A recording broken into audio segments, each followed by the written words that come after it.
Hello everyone, welcome back to another episode of Display and Tech Review, and today I'm going to show you the calibration setting for this impressive low budget but in high quality is the Philips 65 OLED 974 series.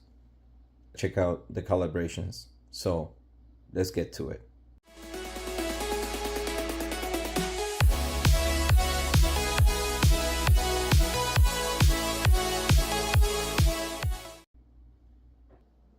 All right, so the first thing we're going to do, we're going to go to the settings, and then we're going to go to picture settings.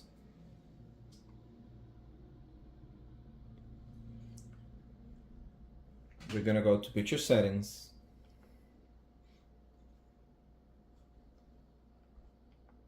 Then here on display brightness, you could choose either auto, bright, normal brightness, or dark. I did it first on dark mode so I can get the between 100 to 200 nits of brightness, and then I change it to brighter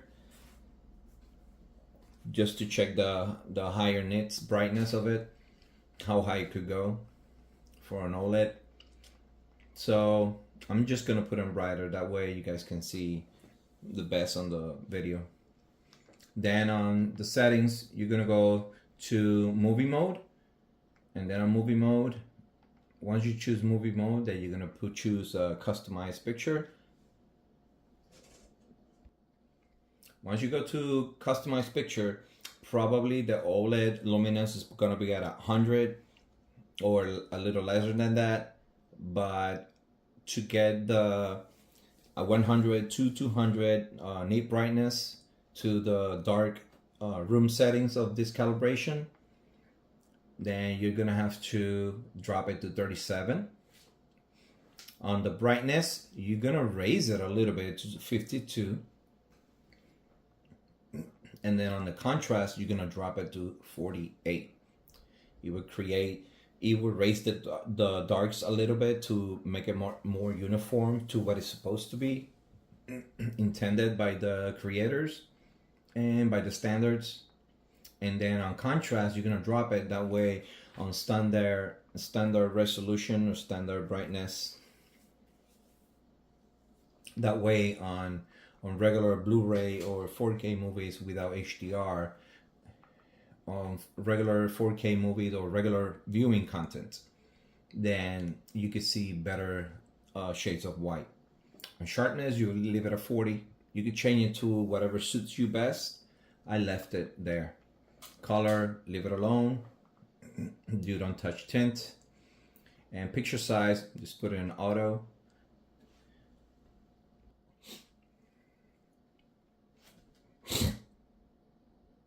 Then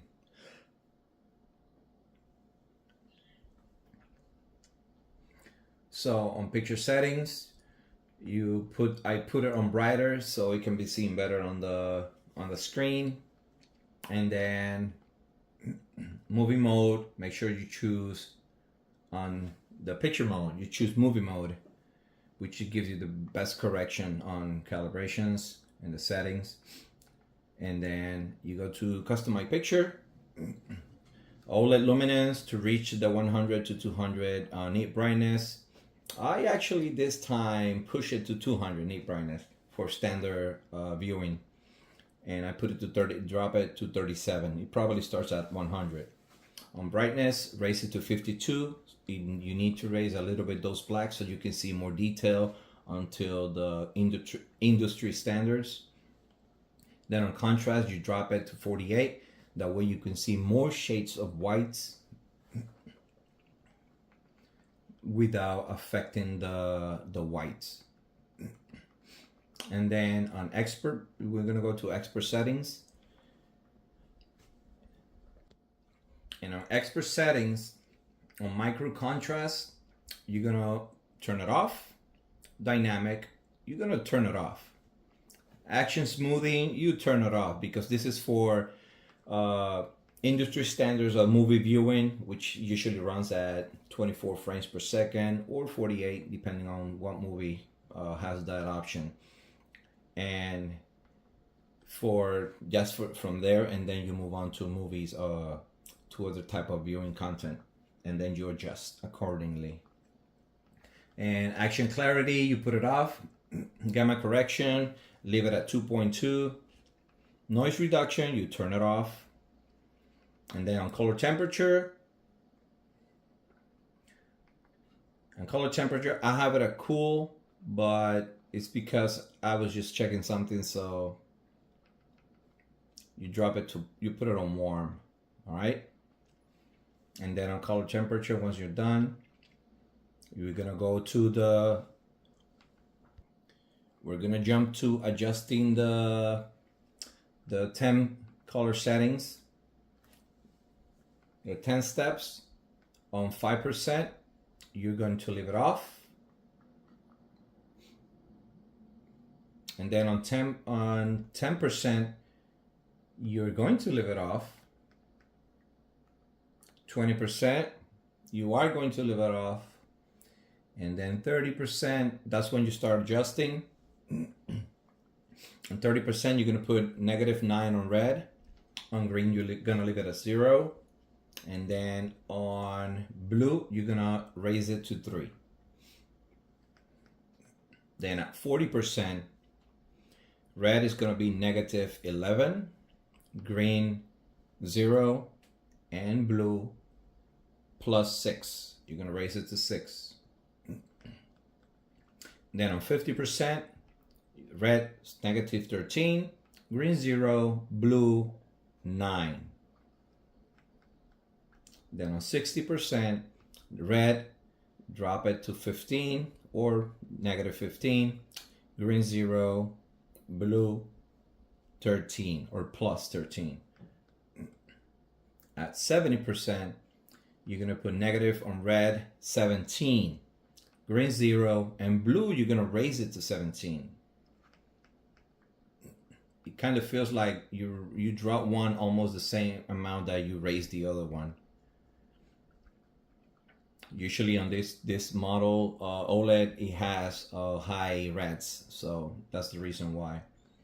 And then on 80%, red is going to be -16, green is going to be 1, and then blue is going to be +20. Then at 90%, you're going to put red -18, green 0, blue +18. Then at 100%, red is going to be -23, green 0, and blue 25. After this, you might want to, some people might ask about the other settings, which is the color space, to change the color space of the red, green, and blues, but I ain't touching that because that's very particular for each model. So for the moment, I'll leave it like that, but it's still calibrated very good.